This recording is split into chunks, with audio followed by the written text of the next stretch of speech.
They say money buys freedom, but for Julian Vane, the billionaire architect of autonomous futures, it just bought bigger secrets. His wife, Elena, a woman whose former life involved kicking down doors to find the truth, knew the smell of a cover-up. For months, Julian had been a ghost in their own home, a sprawling glass fortress perched precariously on a Colorado mountain ridge. He was obsessed, vanishing into the basement garage for hours, muttering about a top-secret project that was supposedly for her. Elena felt the distance between them growing wider than the valley below, her intuition screaming that something was very wrong, even as her belly grew with their child. Then came the snow. It wasn't just a winter storm. It was a record-breaking atmospheric crush that intended to bury the world. Outside the floor-to-ceiling windows, the mountain disappeared into a violent whiteout. The roads were already gone, buried under feet of fresh powder. Inside, the silence was heavy, amplified by the howling wind battering the glass. Julian was, predictably, nowhere to be found, likely downstairs tinkering with his expensive toys while the world ended outside. Elena stood by the window, watching the flakes stack up, feeling a profound sense of isolation creep into her bones. That's when the pain hit. It wasn't a polite nudge. It was a vicious, tearing contraction that dropped Elena to her knees. It was too soon. 6 weeks too soon. Panic, cold and sharp, flooded her system as she clutched her abdomen. A warm gush of fluid soaked her jeans and splashed onto the expensive imported hardwood. Her water had broken. She tried to stand, gasping for air, and screamed for Julian, her voice thin and terrified against the roaring wind outside. The lights flickered once, violently, and then the house plunged into absolute darkness. The hum of the heating system died instantly. The silence lasted only a second before Elena's phone light cut through the gloom, revealing Julian standing at the end of the hallway. He didn't look surprised. He looked terrified but focused. He didn't say a word, didn't offer comfort. He just grabbed her arm with a grip like iron and started pulling her. Not towards the master bedroom, but toward the basement stairs, descending into the dark underbelly of the house. The air grew freezing as they reached the bottom level. Julian shoved open a heavy, reinforced fire door, revealing the garage. He hit a switch on the wall, and emergency red lights pulsed to life, bathing the concrete bunker in a sinister, submarine glow. And there it sat, the gift. It looked like a shadow on wheels. A matte black Tesla Model X, but wider, meaner, sitting low on the ground. The windows had an oily, iridescent sheen, ballistic glass. It wasn't a family car.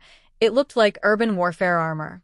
Julian turned to her, his face illuminated by the crimson light, his voice trembling with an emotion she couldn't place. It's not just a car, Elena. It's a sanctuary. Elena stared at the armored beast, a new, deeper fear taking hold. Why did a tech billionaire need a tank to take his wife to the hospital? If you thought a billionaire's secret project was just a luxury toy, think again, because Julian Vane didn't build a car. He built a survival pod that would make the military jealous. As the garage doors groaned open, fighting back a wall of snow, Julian hoisted Elena into the passenger seat of the matte black Tesla. The door didn't just close. It sealed with a pressurized hiss that cut out the roar of the blizzard completely. The interior wasn't leather and wood. It was brushed titanium and medical-grade white polymers. Before Elena could even ask where the hospital bag was, the seat beneath her began to transform. It reclined into a perfectly ergonomic birthing bed, while overhead, a panel slid back to reveal a suite of surgical lights and sensors. Medical autopilot engaged, a voice announced. It was melodic, calm, and eerily human. Julian didn't touch the steering yoke.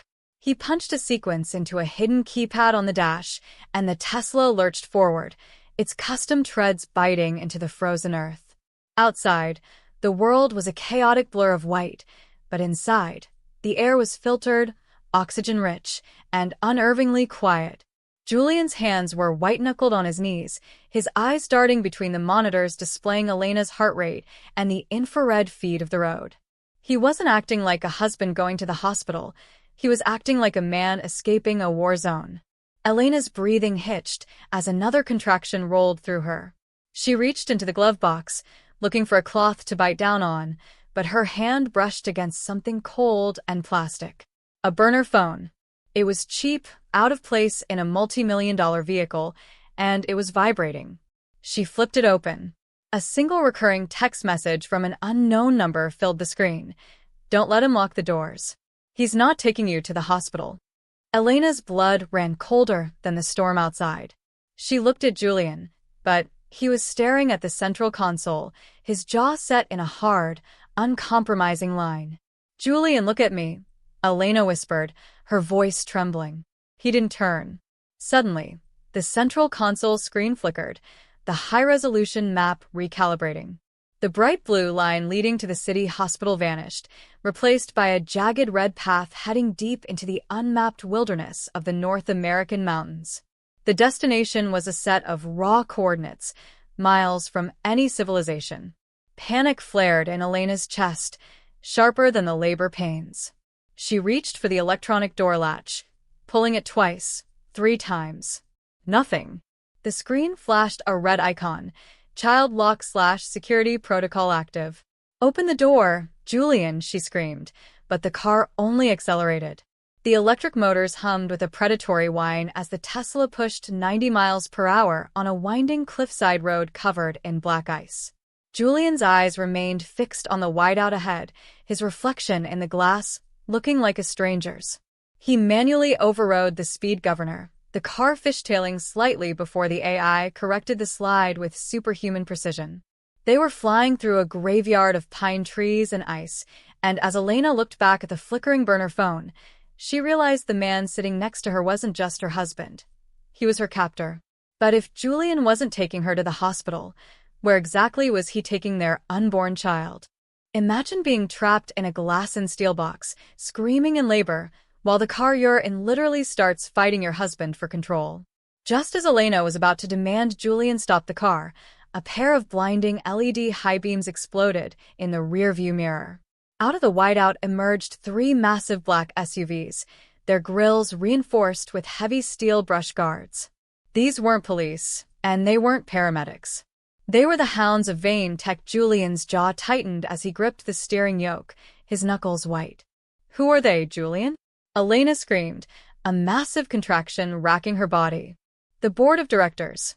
Julian spat out, his voice raw. "They don't want the heir to Vane Tech to exist. They think I've stolen the company's intellectual property to build this car for you. To them, our child is just a patent they need to control." Suddenly, the Tesla's interior lights began to strobe violently between sterile white and emergency red. The steering yoke jerked in Julian's hands, moving independently of his input. On the main screen, a skull and crossbones icon flickered over the medical interface, a remote override. The board's hackers had found a backdoor into the Tesla's encrypted OS. The car's brakes began to squeal as the software tried to force a full stop in the middle of a narrow, icy bridge. "They're in the system," Julian roared, slamming his fist against the dash. He reached under the steering column and ripped a panel off, exposing a chaotic nest of fiber-optic cables. With the precision of a man who knew every line of code in the vehicle, he began hot-wiring his own invention while drifting the car through a hairpin turn at 80 miles per hour. The SUVs weren't just following. They were predatory. The lead vehicle rammed the Tesla's rear bumper, the impact sending a bone-jarring shudder through the cabin. But Julian's sanctuary held firm. The reinforced chassis didn't even dent. Inside, the AI voice was glitching, its soothing tone replaced by a distorted, digital rasp. "Warning. Critical. Stop. Vehicle." Elena felt like she was in a washing machine of violence and technology. Every time an SUV tried to pit maneuver them toward the cliff's edge, Julian would execute a perfect countersteer, his eyes darting between the road and the tablet in his lap as he fought a silent war against the hackers miles away. The chaos reached a fever pitch as the Tesla entered a long, dark tunnel. The interior monitors went dark, and for a heartbeat, they were flying blind at lethal speeds. "Julian, the baby is coming. Now." Elena's voice was a primal cry that cut through the mechanical noise. In that moment, the billionaire made a choice. He stopped trying to save the company, and he stopped trying to save the car. He diverted all remaining battery power into the medical shield protocol. The car's exterior lights died, plunging them into stealth, while the interior cabin stabilized, the suspension magically smoothing out the bumps as if they were floating on air. But as they emerged from the tunnel back into the blinding white storm, a row of metallic spikes appeared on the road ahead. Was Julian's genius enough to outrun a board of directors that was willing to kill for a piece of code? Characters in this chapter. Julian Vane, billionaire tech pioneer, now a protector and makeshift medic. Elena Vane, former investigative reporter, at the climax of childbirth. The board's mercenaries, corporate enforcers closing in on foot. Chapter 4. The Birth and the Breach. The sound was like a gunshot, 4 of them in rapid succession. The Tesla's specialized tires hit the spike strip, and even Julian's genius couldn't defy physics. The car didn't flip, its low-slung battery pack kept it anchored, but the world became a spinning kaleidoscope of white and black. They slid gracefully, almost like a figure skater, off the road and into a sheltered alcove of ancient, ice-covered trees. The silence that followed was deafening, broken only by the ticking of cooling metal and the ragged, heavy gasps of Elena. They were miles from the grid, buried in a snowbank, and the hunters were coming.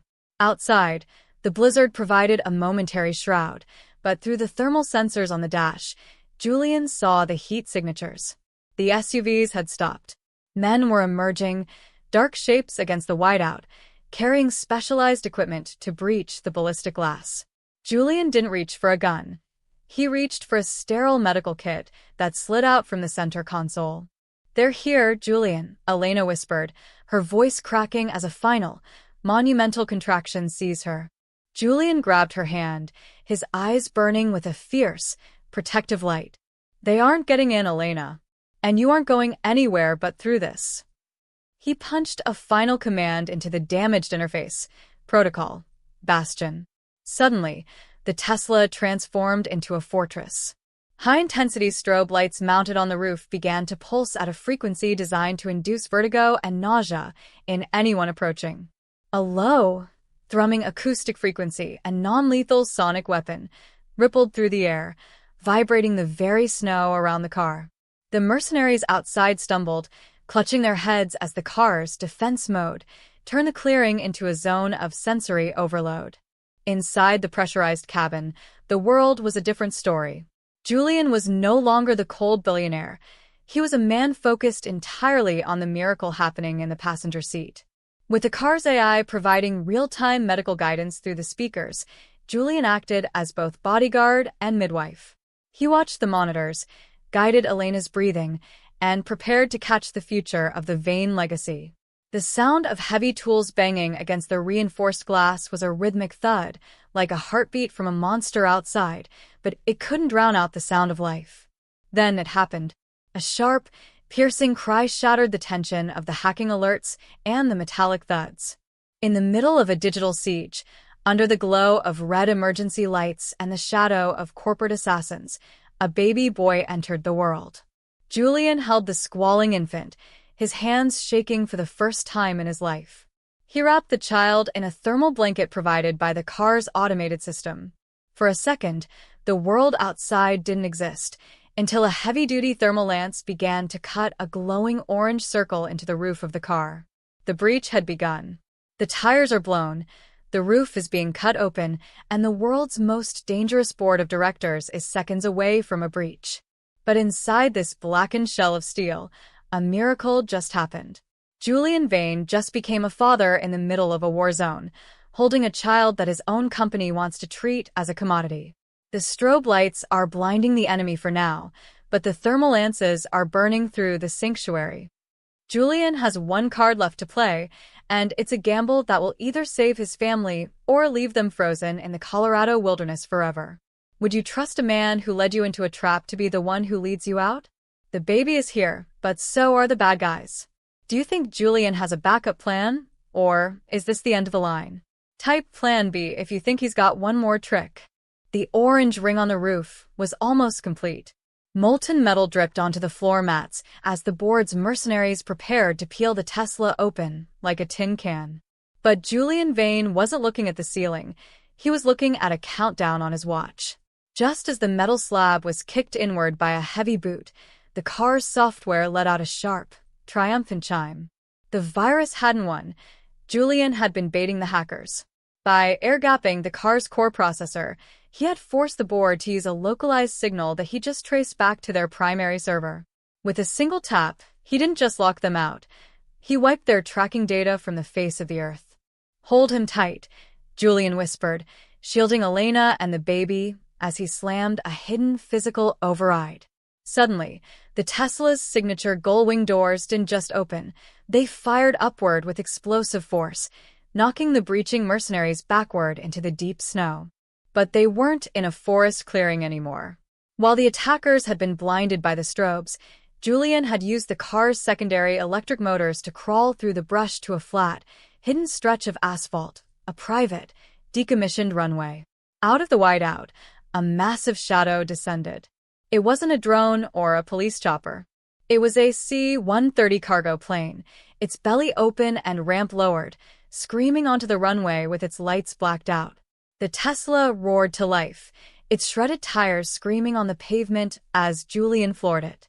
The car climbed the ramp just as the plane's tires touched the ground, the internal bay lights bathing them in a warm, golden glow. The ramp slammed shut, sealing out the cold, the wind, and the corporate vultures who were left standing in the snow, staring at an empty runway. As the plane banked steeply, climbing toward the stars above the storm, the cabin pressurized. Elena looked at Julian, who was finally slumped against the steering yoke, his chest heaving. "The hospital, Julian?" she asked, her voice steady as she looked down at the sleeping boy in her arms. Julian shook his head, a small, tired smile breaking through his mask of intensity. "No hospital, Elena.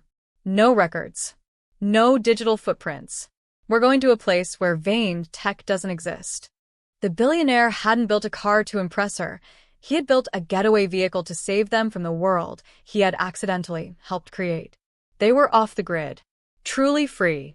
As the cargo plane leveled out, flying toward a sunrise they were never supposed to see, Elena realized the sanctuary wasn't the car. It was the man who had risked everything to turn a corporate empire into a ghost story. The Tesla sat in the hold, dented, scarred, and smelling of ozone and new life, a monument to the night a billionaire chose his family over his fortune. The greatest disappearance act in tech history didn't happen in a lab. It happened on a frozen runway in the middle of a blizzard. Julian Vane didn't just save his son. He deleted his entire existence to ensure his family could breathe. The board of directors is left holding a pile of scorched code and empty snow, while the Vanes disappear into a sunrise that doesn't track their location. In a world where everything is for sale, Julian found the one thing money couldn't buy: a second chance. They're off the grid, they're safe, and for the first time in his life, the billionaire has nothing and everything. He gave up billions to keep them safe. Would you leave it all behind to start a new life off the grid? Smash that like button if you think Julian made the right call, and subscribe for more stories.